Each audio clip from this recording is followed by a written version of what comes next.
Hello friends, अब हम बात कर रहे थे इलेक्ट्रिसिटी चैप्टर की। हम उससे पहले 2 वीडियो में अपलोड कर चुका हूँ।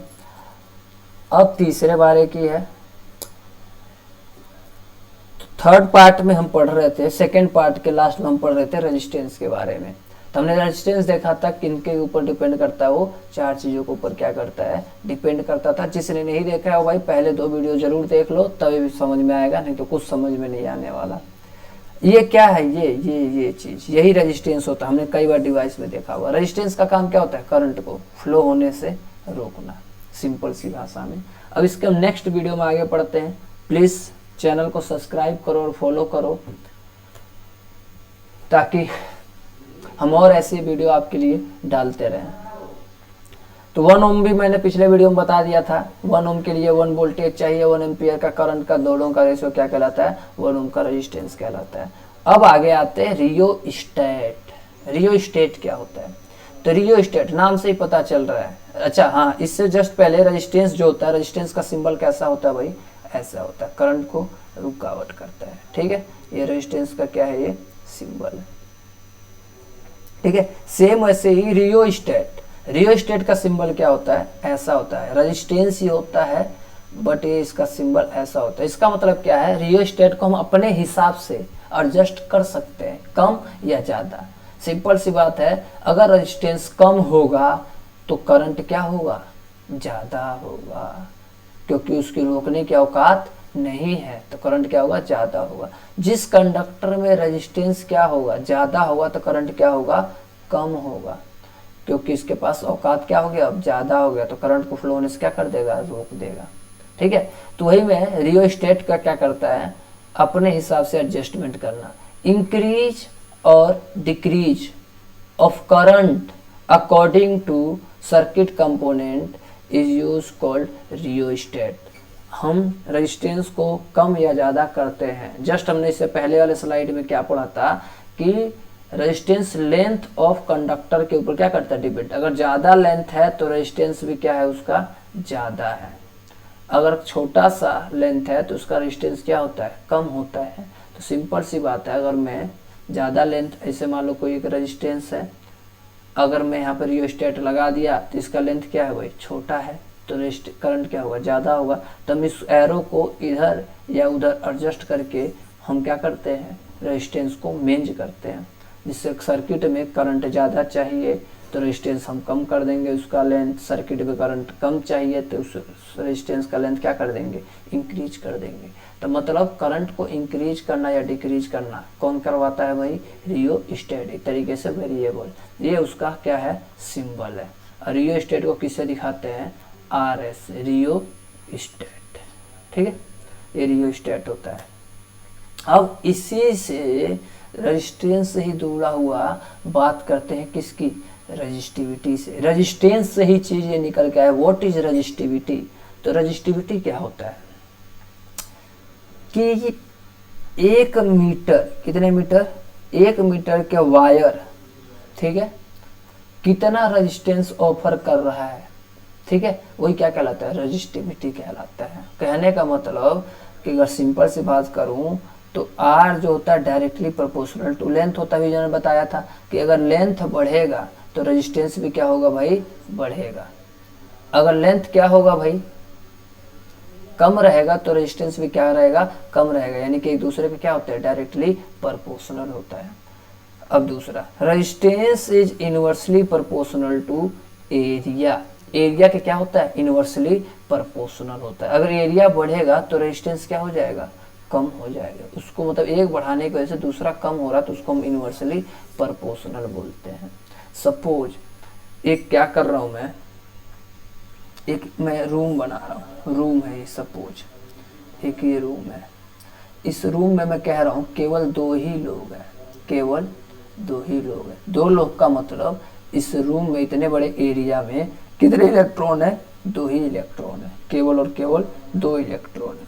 अब एक सेम इतना ही बड़ा का एक और रूम बनाता हूँ, सपोज करना बस इतना ही रूम, बट इसके अंदर कितने हैं, बहुत सारे इलेक्ट्रॉन है। क्या है, बहुत सारे इलेक्ट्रॉन है, बहुत, 1 2 नहीं, बहुत है। अब बताओ क्या होगा इसका, सपोज मैं इसमें इस रूम में मैं आग लगा देता हूँ, इसमें भी आग लगा देता हूँ। अब किसमें भैया, अब यहाँ पे एक गेट है छोटा सा निकलने का और यहाँ पे उतना ही बड़ा गेट है। अब इन दोनों के बीच में तो कम है, कम लोग है, तो इलेक्ट्रॉन क्या होगा, ये बड़े आसानी से क्या हो जाएंगे, निकल जाएंगे और आग से क्या हो जाएंगे, बच जाएंगे।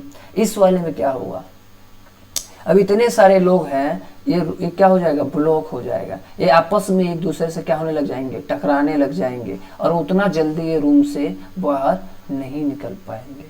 यानी सिंपल से दोनों का एरिया क्या रखा, मैंने सेम रखा हूँ। इसमें नंबर ऑफ इलेक्ट्रॉन कम है तो मस्त फ्लो हो रहा है, इसका मतलब इलेक्ट्रॉन मस्त फ्लो हो रहा है। एरिया क्या है भाई, सेम था दोनों का, मस्त फ्लो हो रहा है, और इसके अंदर मस्त फ्लो नहीं हो पाएगा।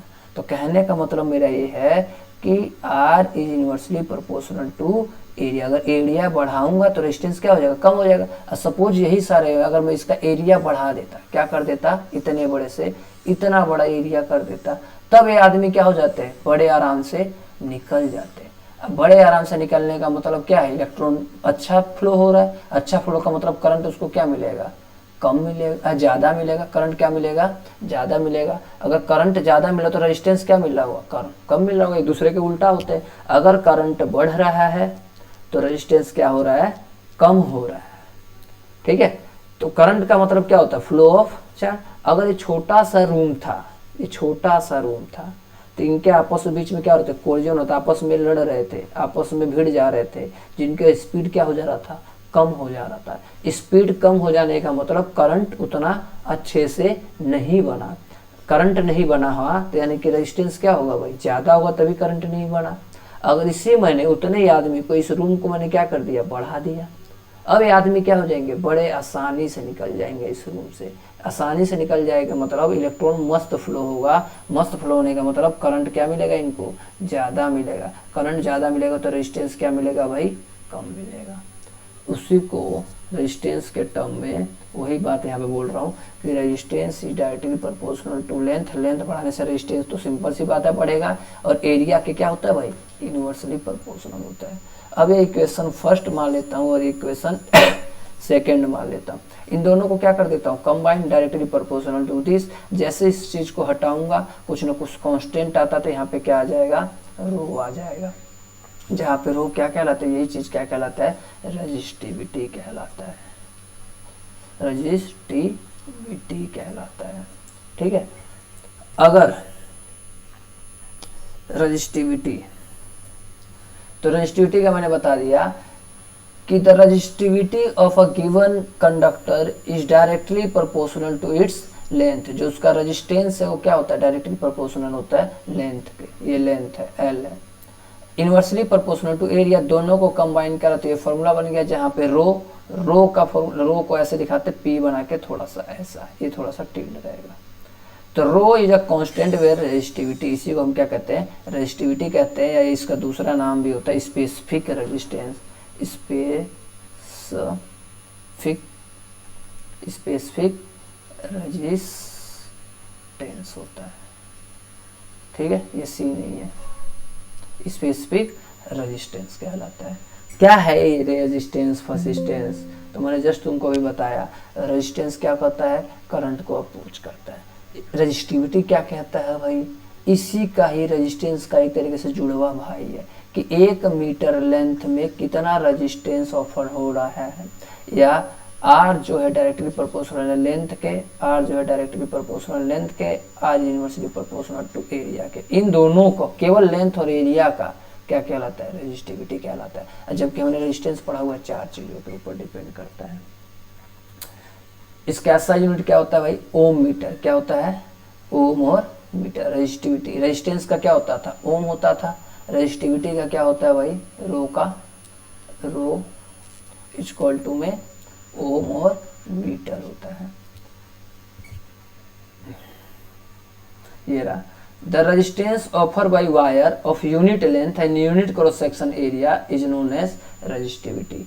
एक यूनिट एरिया में या एक यूनिट लेंथ में कितना रेजिस्टेंस ऑफर हो रहा है वो क्या कहलाता है, उसकी रेजिस्टिविटी कहलाता है।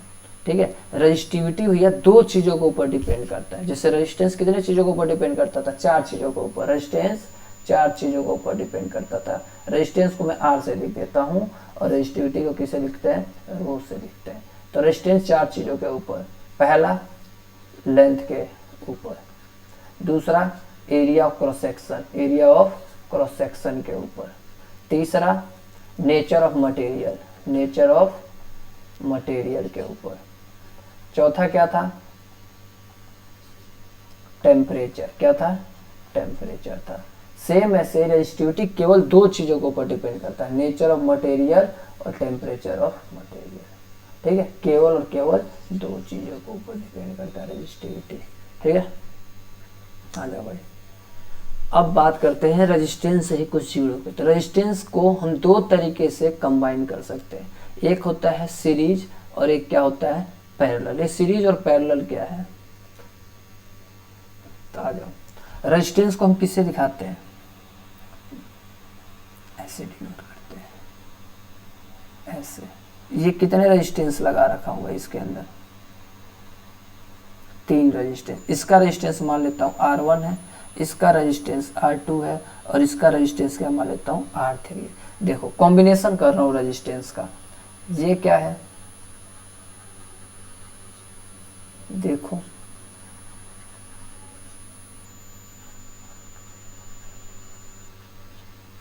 मैंने दो तरीके से अरेंज किया है। एक इस तरीके से, सपोज अगर इसमें 10 एम्पियर का करंट आ रहा है, कितने एम्पियर का, और इसमें भी कितने एम्पियर का, 10 एम्पियर का करंट जा रहा है, करंट की डायरेक्शन।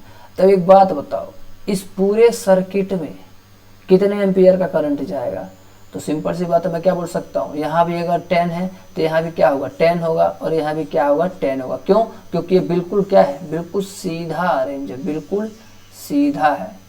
ठीक है ना, जो इसका करंट होगा वही इसका करंट होगा और वही क्या होगा, इसका करंट होगा। तो ऐसे वाले कॉम्बिनेशन को हम क्या बोलते हैं, सीरीज कॉम्बिनेशन। क्या बोलते हैं, रेजिस्टेंस किसके अंदर है, सीरीज का। अगर ये समझ में नहीं आया तो नीचे देखो, अभी समझ में आ जाएगा। अब यहाँ से 10 एम्पियर का करंट चला, बट यहाँ तक तो आया 10 एम्पियर का।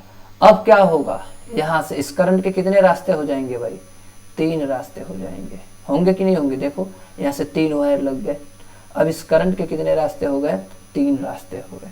तो अब क्या है, तीनों में 10-10 एम्पियर का करंट जाएगा, नहीं, क्योंकि 10 वाला क्या हो गया, 3 अलग अलग डिवाइड हिस्सों में क्या हो गया, डिवाइड हो गया। मान लो यहाँ पे 5 एम्पियर का आ गया, तो यहाँ पे अगर 2 एम्पियर का आ गया तो यहाँ पे कितने एम्पियर का हो जाएगा, 3। ये पांचों मिलके यहाँ पे कितने बन जाएंगे, तीनों मिलके 5 2 7 और 3 10 एम्पियर का। यानी कि करंट का डिवाइड हो जाना, करंट का क्या हो जाना, डिवाइड हो जाना। वो क्या कॉम्बिनेशन कहलाता है, पैरेलल कॉम्बिनेशन कहलाता है। ठीक है, तो रेजिस्टेंस का बिल्कुल, यानी इसमें करंट क्या हो रहा है, सेम है, करंट क्या है, हर जगह एवरी पॉइंट पे सेम करंट है। और इसमें क्या हो रहा था, डिफरेंट हो रहा था। तो सीरीज कॉम्बिनेशन क्या होता है, करंट क्या होता है, सेम होता है। इसमें सीरीज में क्या होता है, पैरेलल में करंट क्या होता है, डिफरेंस होते हैं करंट का। ठीक है, ये सीरीज कॉम्बिनेशन कहलाता है और क्या कहलाता है, पैरेलल कॉम्बिनेशन कहलाता है। ठीक है, तो सीरीज में हमने क्या देखा, क्या चीज ऑब्जर्व किया कि सीरीज के अंदर करंट क्या होता है भाई, सेम होता है। करंट क्या होता है, सीरीज में सेम होता है। ठीक, चलो भाई, पैरेलल में हमने क्या देखा कि पैरेलल में हमने देखा कि करंट क्या होता है भाई, अलग अलग होता है। इसमें करंट सेम नहीं होता है, करंट सेम नहीं होता है, सेम नहीं होता है। ऐ बस समझ में।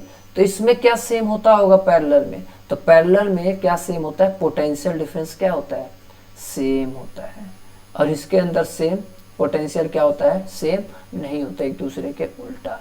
अगर इसका पोटेंशियल सेम है तो इसका पोटेंशियल सेम नहीं होगा। तो हम बोल सकते हैं सीरीज में, बहुत इंपॉर्टेंट बात है, सीरीज में करंट क्या होता है, सेम होता है। पैरेलल में क्या होता है, पोटेंशियल डिफरेंस सेम होता है। ठीक है, अभी उससे पहले हमने पढ़ा था एमीमीटर। क्या पढ़ा था, एमीमीटर। तो मैंने बोला था कि एमीमीटर को हमेशा किस में कनेक्ट करते हैं, सीरीज में। क्यों करते हैं, क्योंकि एमीमीटर कैसा डिवाइस है, करंट को मेजर करने का डिवाइस। तो किसमें भाई, करंट किसमें सेम है, इस वाले में सेम है ना, तभी तो एक्यूरेट बता पाएगा। अगर मैं इसमें जोड़ देता, मान लो मैं कह रहा हूँ सर्किट में 10 एम्पियर का करंट है, अब इसको मैं पैरेलल में मान लो यहाँ पे अगर एमीटर लगा देता तो इसमें मान लो 5 एम्पियर का हो, मान लो इसमें 8 एम्पियर का करंट आएगा, इसमें मान लो 2 एम्पियर का करंट आएगा मान लो, तो क्या ये 10 यहाँ पर अगर लगाता तो क्या ये 10 एम्पियर का बताएगा? नहीं, 8 एम्पियर। क्या हमारा एक्यूरेट बता दिया? ये नहीं बता पाया, एरर आया है, क्योंकि ये उसी वहाँ जहाँ लगाऊंगा ये उसी का ही क्या बताएगा? करंट बताएगा। बट इस वाले सीरीज में कॉम्बिनेशन देखो, अगर यहाँ से 10 एम्पियर का जा रहा तो हर जगह क्या मिलेगा? सेम। कहीं भी लगा दूंगा करंट हमेशा क्या बताएगा? सेम बताएगा, 10 एम्पियर का। इसीलिए हम एमीमीटर को किस में जोड़ते हैं? एमीमीटर को किस में जोड़ते हैं भाई? सीरीज कॉम्बिनेशन में। क्यों? क्योंकि उसका करंट क्या होता है? सेम होता है। और वोल्ट मीटर को किस में जोड़ेंगे? वोल्ट मीटर को, पोटेंशियल डिफरेंस को किस में जोड़ेंगे भाई? पैरेलल में। क्यों? क्योंकि पैरेलल में क्या होता है? सेम होता है, और इस वाले में क्या होता है? डिफरेंट होता है। आया बात समझ में? सीरीज का और पैरेलल का कॉम्बिनेशन। ठीक है, तो सीरीज का फॉर्मूला होता है सीरीज कॉम्बिनेशन का, इसका मतलब क्या लिख रहा हूँ? रेजिस्टेंस का सीरीज कॉम्बिनेशन। क्या होगा सीरीज कॉम्बिनेशन? इसका फॉर्मूला सिंपल, सारे रेजिस्टेंस को क्या कर दूंगा? सॉल्व, ऐड करता जाऊंगा जितने भी रेजिस्टेंस होंगे। सपोज मान लो मैं एक वायर में क्या लगा रहा हूँ? टीवी जोड़ रहा हूँ। एक में क्या जोड़ दिया? फ्रिज लगा दिया। एक में क्या लगा देता हूँ? मान लो फैन लगा दिया। सब सीरीज में जोड़ रहा हूँ, होता तो नहीं है इस सपोजिनेशन के लिए। मान लो कह रहा हूँ टीवी का जो रेजिस्टेंस है 10 ओम का है, सपोज करने के लिए। ये मान लो 2 ओम का है, ये मान लो 5 ओम का है। मैं बोलूंगा ये इसके अंदर कितना रेजिस्टेंस है, तो सिंपल सी बात देख रहे हैं, सारे के सारे क्या है भाई? सेम है। सारे का एक ही रास्ता है करंट का, यानी कि रेजिस्टेंस किस में है? सीरीज में। तो मैंने दे दिया सीरीज में, या कई लोग इसको आर इक्विवेलेंट भी दे देते हैं, टोटल रेजिस्टेंस। तो कितना कितना सिंपल क्या कर देते हैं भाई? सीरीज में होता है तो ऐड कर लेते हैं, यानी कि 10 + 2 + 5 कितने हो गए? 17 ओम का क्या हो गया? इस पूरे के अंदर क्या हो गया? रेजिस्टेंस हो गया। तो आया सीरीज का। सेम ऐसे पैरेलल कॉम्बिनेशन का, पैरेलल कॉम्बिनेशन का फॉर्मूला क्या होता है? 1/Rp = में 1/R1 + 1/R2 + 1/R3 as so on, जितने भी होंगे उसको उतना ही जोड़ता रहूंगा। ये होता है पैरेलल कॉम्बिनेशन का फॉर्मूला। ठीक है, और सीरीज का तो सिंपल मैंने बता ही दिया। सिंपल क्या कर देंगे? ऐड कर देंगे R1 + R2 + R3 SO on चलता रहेगा। ठीक है, अब पैरेलल वाले का एक एग्जांपल देख लेते हैं। देखो पैरेलल का,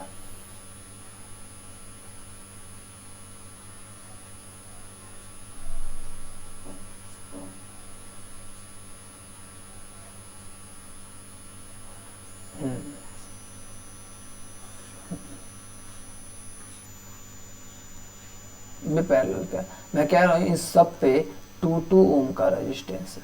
कितने ओम का है? 2 ओम का। तो इसके अंदर कितना रेजिस्टेंस है नेट रेंज? तो हमें पता है कि करंट जब भी बैटरी से कहाँ से निकलता है? पॉजिटिव से। कहाँ पे आता है? वो नेगेटिव पे आता है। तो हमें पता है यहाँ पे करंट जो आया है वो कितने हिस्सों में डिवाइड हो गया? 3 हिस्सों में डिवाइड हो गया। सपोज इसमें I1 करंट जा रहा है, इसमें I2 करंट जा रहा है, इसमें I3, अलग अलग करंट जाएगा। तो भाई इसका कॉम्बिनेशन क्या होता है? हमें पता चल गया कि ये पैरेलल कॉम्बिनेशन है। तो यानी कि 1/Rp पैरेलल कॉम्बिनेशन का 1/R1 कितना है? R1 2 प्लस में सबका 1/2, सबका 1/2। ये फॉर्मूला लग गया। नीचे सेम रहता है तो क्या ले देते हैं? सेम, ऊपर ऐड कर देते हैं 1 2 3। तो क्या हो गया? ये 3/2। बट ये किसका आंसर आया है? 1/Rp का। बट हमें किसकी वैल्यू चाहिए? सिंपल Rp की वैल्यू चाहिए। यानी इसका क्या कर दूं? रेसिप्रोकल, R ऊपर ले जा रहा हूँ, Rp 1 नीचे ला रहा हूँ, इसको ऊपर और इसको नीचे। तो ये भी क्या हो जाएगा? ये ऊपर और ये चीज क्या हो जाएगा? नीचे। तो क्या हो गया? 2/3 ओम का रेजिस्टेंस ये क्या करेगा? ऑफर करेगा। ठीक है, हम आगे और भी न्यूमेरिकल सोल्व करेंगे, बट एक बार हम इस पूरे थ्योरी को एक बार पढ़ लेंगे तब। ठीक है, नेक्स्ट पढ़ते हैं। तो आ गया भाई, हम रेजिस्टेंस को 2 हिस्सों में 2 तरीके से हम अरेंज कर सकते हैं, एक सीरीज कॉम्बिनेशन और एक पैरेलल कॉम्बिनेशन। एक और न्यूमेरिकल करके देख लेते हैं। ऐसे सपोज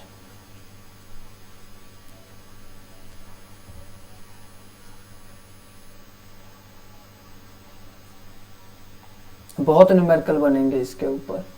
अभी केवल बेसिक बातें, बाकी एक बार न्यूमेरिकल का अलग से क्लास चलेगा। उसमें एनसीईआरटी का सबसे पहले सोल्व करेंगे एक्सरसाइज और एग्जाम्पल, फिर एग्जाम्पलर का सोल्व करेंगे, फिर कुछ पीवाईक्यू करेंगे, फिर एक्स्ट्रा क्वेश्चन आंसर भी हम सोल्व करेंगे। पेपर की फुल तैयारी करेंगे इस बार। अब यहाँ से आया करंट, ये हर जगह करंट का डायरेक्शन ऐसे ऐसे तो निकलेगा। करंट कहाँ से कहाँ निकलता है, ये पॉजिटिव से नेगेटिव करंट ऐसे निकलेगा आई, और ऐसे करंट क्या हो जाएगा, वापिस आ जाएगा। अब मैंने देखा यहाँ से करंट निकला, ये तो भैया यहाँ तक तो करंट सेम आएगा यहाँ तक। अब यहाँ से करंट क्या हो गया भाई, दो हिस्सों में डिवाइड हो गया। ये मान लो I1 और ये क्या मान लेता हूँ I2, दो हिस्सों में क्या हो गया, डिवाइड हो गया। सब पे मैं कह रहा हूँ 2 ओम का रेजिस्टेंस है, 2 और 2 ओम का रेजिस्टेंस है, ठीक है। तो हमें निकालना है, तो सबसे पहले हम पैरेलल कॉम्बिनेशन सोल्व करते हैं। ये दोनों क्या दिख गया हमें, पैरेलल में दिख गया। पैरेलल का फॉर्मूला क्या होता है भाई, 1/RP इक्वल टू में ये कितना ओम का रेजिस्टेंस था, 2 का, तो 1/2 प्लस 1/2, तो 1/RP की वैल्यू क्या आ गया, 1/2 क्या होता है, 1 होता है। RP की वैल्यू क्या आ गया, रेसिप्रोकल करने पर 1 ओम का आ गया। अब इसका एक नया सर्किट डायग्राम बनता है, ठीक। ये हमारा बैटरी हो गया।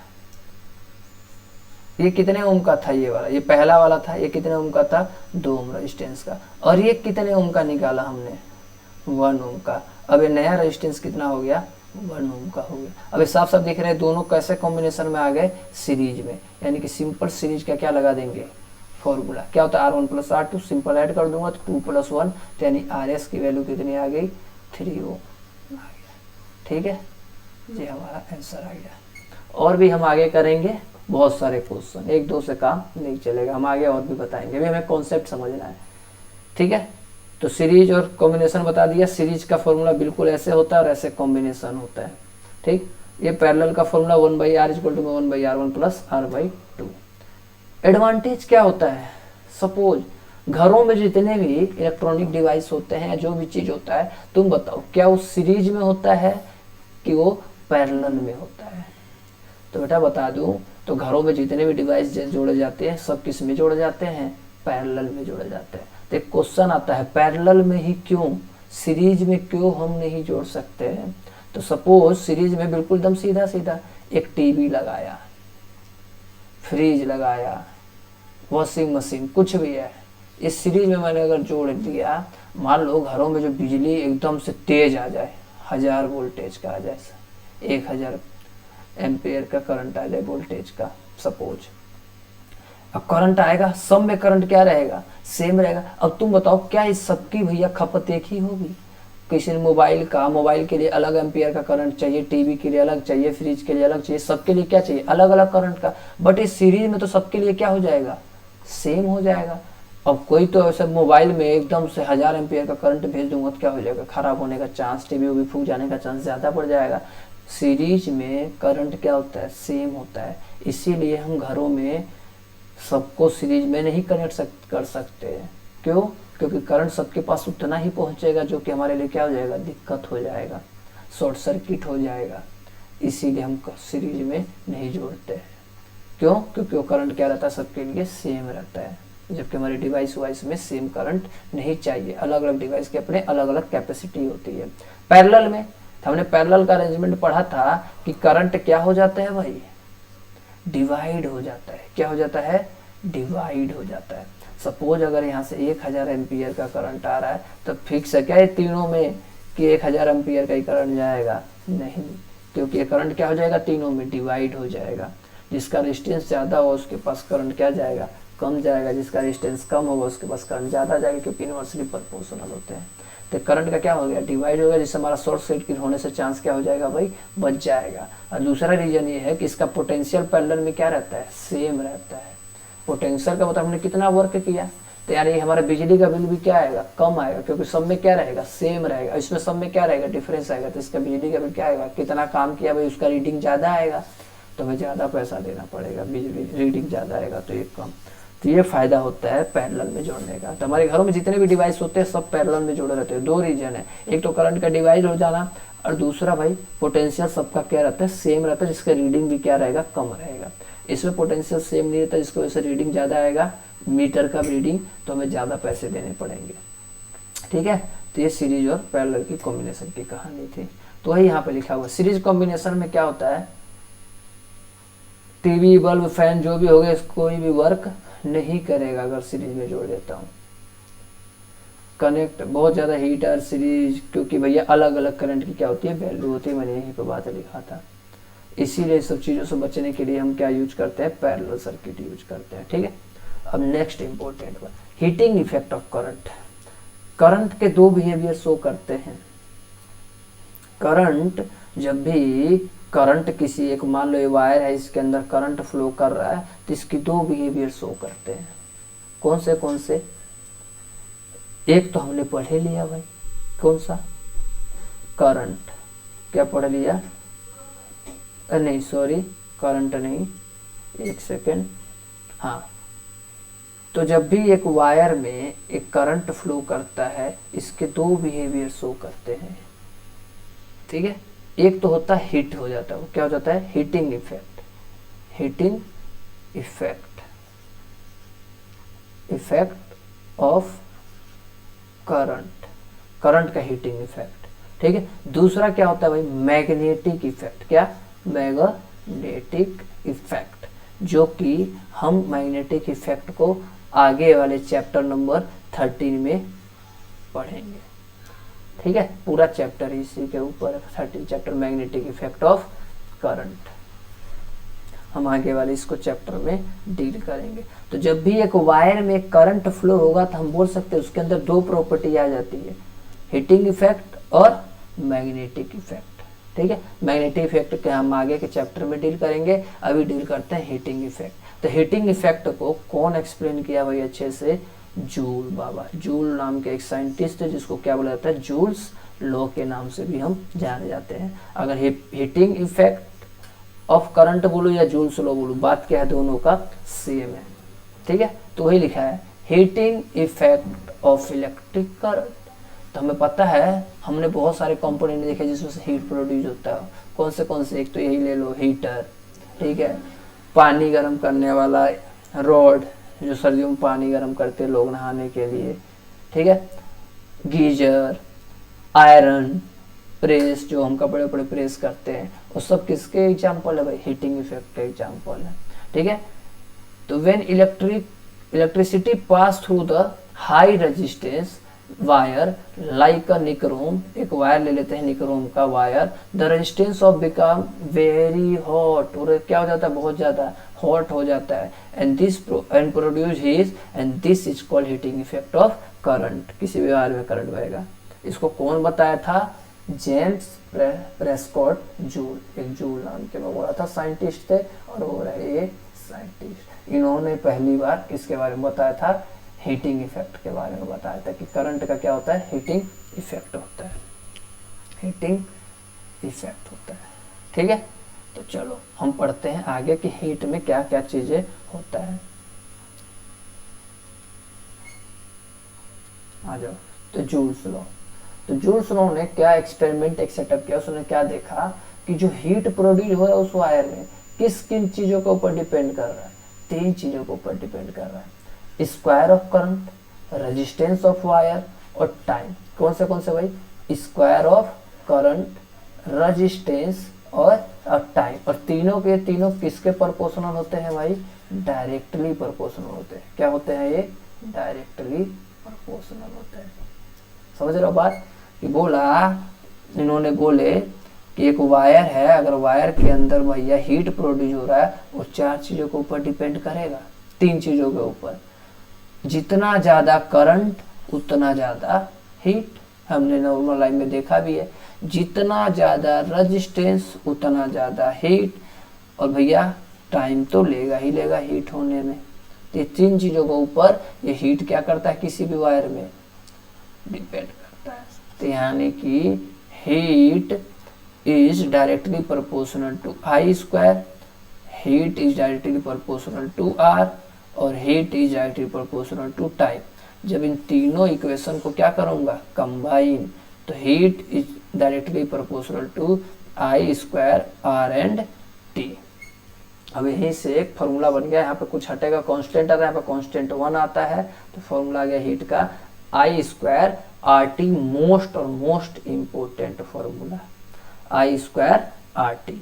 अब इसका हीट का भी कुछ ऐसा यूनिट होगा, तो हमें पता है heat is the form of energy या वर्क है, तो इसका क्या होता है भाई, जूल। क्यों होता है, कि इसको कौन बताया था, जूल ने बताया था। तो यानी कि हीट को हम एस से दिखाएंगे और इसका ऐसा यूनिट क्या होता है, जूल होता है। ये इसका एक फॉर्मूला बन गया। ठीक, नेक्स्ट पढ़ते हैं इलेक्ट्रिक पावर। पावर नाम से ही पता चल रहा है कि कैपेसिटी, उसकी क्या कैपेसिटी है या एबिलिटी, क्या उसकी क्षमता है। कोई भी एक करंट जा रहा है तो उसको हम क्या कहते हैं, इलेक्ट्रिक पावर। कैसे हमारा पावर पता चलता है, कि मैं कोई भी काम कितना जल्दी, स्लो या फास्ट कर रहा हूँ, उससे किसी भी आदमी का क्या पता चलता है, एबिलिटी पता चलता है, रेट ऑफ डूइंग। मान लो एक आदमी है, वो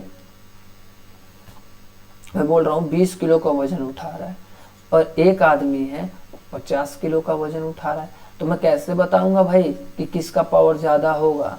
तो सिंपल सी बात है, कितने किलो का उठा रहा है, 50 किलो का उठा रहा है, तो इसका पावर क्या होगा, ज्यादा होगा, यानी कि कितना एक काम कर रहा है।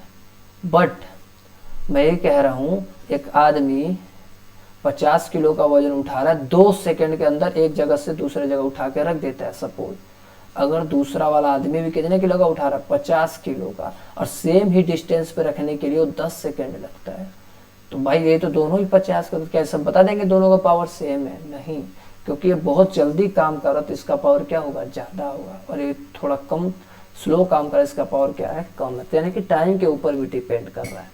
तो यानी कि the rate of doing of work, मैं जो काम कर रहा हूँ कितने समय में कर रहा हूँ, वो मेरी क्या कहलाती है, इलेक्ट्रिक पावर कहलाता है। आया बात समझ में। तो the rate of doing of work is known as electric power. इसका भी कुछ ऐसा यूनिट होता होगा, तो हाँ होता है। इसका ऐसा यूनिट क्या होता है भाई, वॉट होता है। किससे दिखाते हैं, डब्ल्यू से दिखाते हैं।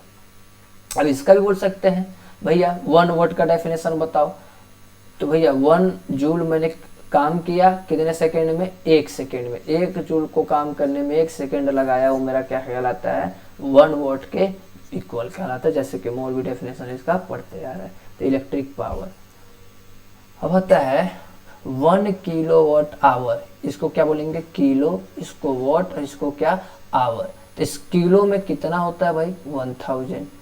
आवर में मतलब 1 आवर। 1 आवर का मतलब 1 किलो में इतना ग्राम, और 1 आवर का मतलब 60 मिनट इंटू में 60 सेकेंड, यानी डायरेक्ट लिख सकता हूँ 3600 सेकेंड 1 आवर में होता है।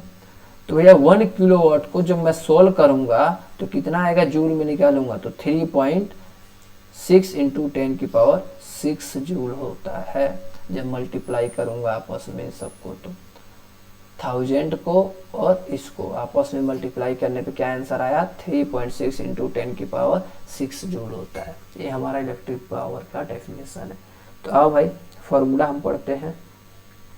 क्या क्या हमने किया, क्या क्या किया। सबसे पहले फॉर्मूला Q इक्वल टू में एन। सेकेंड में क्या किया, करंट का definition, charge per unit time. फिर हमने पोटेंशियल का, work done per unit charge. फिर हमने ओम का फॉर्मूला I इक्वल टू में R। फिर हमने क्या किया भाई कि R इक्वल टू में रो एल बाई ए होता है, जिसको रेजिस्टिविटी वो भी बोलते हैं। फिर हमने सीरीज का फॉर्मूला पढ़ा, क्या होता है, सिंपल क्या कर देते हैं, सबको ऐड कर देते हैं। फिर हमने पैरेलल का भी फॉर्मूला पढ़ा, इसको रेसिप्रोकल करके ऐड कर देते हैं। ठीक है, ऐसे ही चलता रहेगा। फिर हमने क्या पढ़ा भाई, हीट का फॉर्मूला। हीट का फॉर्मूला क्या हो गया, I स्क्वायर R और T। फिर हमने क्या पढ़ा, पावर का, work done per unit time. ठीक है, अभी सबकी SI यूनिट भी पढ़ा। फिर हमने पढ़ा भाई, जैसे लिखना है लिख लो भाई स्क्रीनशॉट लेकर। फिर आगे हमने क्या पढ़ा कि एक इलेक्ट्रॉन के ऊपर कितना चार्ज होता है, 1.6 इंटू 10 की पावर माइनस 19 कूलम चार्ज होता है। एक कूलम चार्ज के अंदर कितने इलेक्ट्रॉन होते हैं, तो 6.25 इंटू 10 की पावर 18 होते हैं। इसका कोई यूनिट नहीं होता है। फिर हमने क्या पढ़ा भाई, ये तो 2 चीज हो गया। एक और चीज पढ़ा कि 1 किलोवाट आवर में कितने होती है, 3.6 इंटू 10 की पावर 6 जूल का एनर्जी होता है। ये हमारा हो गया।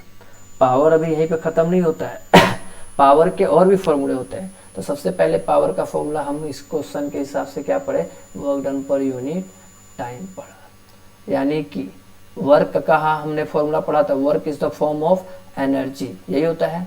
एनर्जी को वर्क बोलूं, एनर्जी बोलूं या हीट बोलूं, तीनों का मतलब क्या है भाई, सेम है। तो हमने हीट का तो फॉर्मूला पढ़ ही लिया था, I²RT, यानी कि P में ये W था तो W की जगह में क्या लिख सकता हूँ, I²RT लिख सकता हूँ। तो I²RT डिवाइड बाई T, तो ये कट गया, यानी कि क्या गया भाई, P में I²R, पीर बोल दो, पीर बाबा होता है ना, ये वही है। यहाँ से एक पावर का और फॉर्मूला आ गया, और भी आ सकता है पावर का, ओम्स लॉ के, आर की जगह में V/I डाल दूंगा तो बहुत सारे फॉर्मूले होते हैं। यानी कि P में एक और होता है पवी, P में पवी, एक और होता है P में, एक सेकेंड, एक और फॉर्मूला होता है P में I²R हो गया V/R, यानी पावर के टोटल 4 फॉर्मूले होते हैं। देखो कौन से और भी पावर का। सबसे पहले formula work done per unit time, पहला पावर का। दूसरा पवी, तीसरा P में I²R, ये कुछ नहीं हो रहा है, यहाँ पे वैल्यू अगर V का डाल दूंगा ना, V में क्या डाल दूँ, I, होम्स लॉ पड़ा था, एक I पहले से है, ठीक है, तो क्या बन जाएगा I²R, यही आ गया, कुछ नहीं, छेड़खानी हो रहा है इधर से उधर बस। चौथा फॉर्मूला P में V²/R, ये चारों बहुत इंपॉर्टेंट है। एंड लास्ट वन क्या होता है, हाँ बस यही चार फॉर्मूले होते हैं, ठीक है, ये 4 फॉर्मूले हो गए। अब ये पूरा हमारा कॉन्सेप्ट हो चुका है क्लियर। हम नेक्स्ट वीडियो में हम बात करेंगे किसके भाई, एक्सरसाइज के क्वेश्चन और एनसीईआरटी के क्वेश्चन, फिर हम बात करेंगे PYQ की, ठीक है। तो कोई दिक्कत तो नहीं है। हीट का और फॉर्मूला बन जाएगा, देखो हीट का फॉर्मूला क्या था, I²RT। अब मैं I²RT की जगह में क्या लिख सकता हूँ भाई, हमने फॉर्मूला पढ़ा है पावर का, यानी हीट का एक और फॉर्मूला बन गया I²RT, ठीक है। थोड़ा बहुत यूनिट हम पढ़ लेते हैं, यूनिट। तो यहाँ पे एक लाइन ऐसे बनाते हैं, सबसे पहला डालते हैं चार्ज, नेम है उसका चार्ज। चार्ज का सिंबल क्या होता है भाई, Q, स्मॉल q या कैपिटल Q से। इसका SI यूनिट क्या होता है भाई, चार्ज का कूलाम होता है, C से। सेकेंड में क्या पढ़ा भाई, करंट को किससे दिखाते हैं, I से। इसका SI यूनिट क्या होता है, एम्पियर। थर्ड में हमने क्या पढ़ा भाई, पोटेंशियल डिफरेंस, क्या पढ़े, पोटेंशियल किससे दिखाते हैं, V से। इसका क्या होता है, वोल्ट होता है। फोर्थ में हमने क्या पढ़ा भाई, रेजिस्टेंस को किससे दिखाते हैं, R से। मैं ऐसा यूनिट बता रहा हूँ, R का क्या होगा फॉर्मूला, R का क्या होता है, ओम होता है, रेजिस्टेंस ऐसे बनाते हैं, ठीक। पांचवा पोटेंशियल डिफरेंस।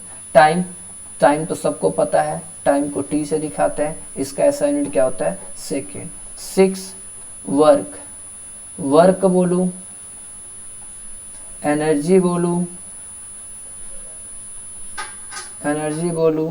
वर्क बोलूं, एनर्जी बोलूं या हीट बोलूं, तीनों का मतलब क्या होता है, सेम। और इसका ऐसा यूनिट क्या होता है, जूल होता है। ऐसे 7वां रेजिस्टेंस हो गया, टाइम हो गया, वर्क हो गया, पावर को किससे डिनोट करते हैं, P से डिनोट करते हैं। इसका ऐसा यूनिट क्या होता है, वॉट होता है। अच्छा एक और है, रजिस्टिविटी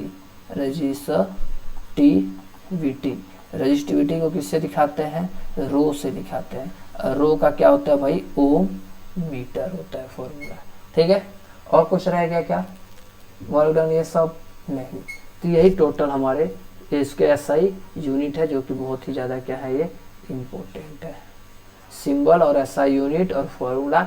अब हम आगे आपसे नेक्स्ट क्लास में मिलेंगे NCERT के क्वेश्चन आंसर के साथ, ठीक है। तब तक के लिए टाटा बाय बाय। ऐसे ही आप हमारे चैनल को देखते रहिए, सब्सक्राइब करते रहिए। ओके।